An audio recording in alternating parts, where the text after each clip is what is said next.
In today's video, we are going to show you how to Apple Pay someone through messages. If you ever wanted to send money to a friend or family member without opening a separate bank account, we've got you covered because you can use your iPhone to send money directly through the Messages app using Apple Cash.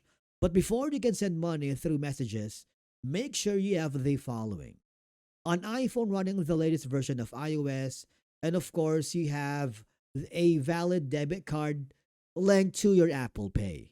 If you don't, this is going to be the perfect opportunity to add a legit debit card or an active credit card to your Apple Wallet. Go to your Apple Wallet and then add that debit card and follow the on screen instructions. After that, I want you to launch the Messages app on your iPhone. Open an existing conversation with the person you'd like to pay, or tap the new message button and choose a contact. Make sure you're messaging another iPhone user using iMessage. Payments won't work through standard SMS text message. Now, type the amount you'd like to send. Double check that the amount is correct before proceeding. After entering the payment amount, tap Pay. A payment message will appear inside the conversation.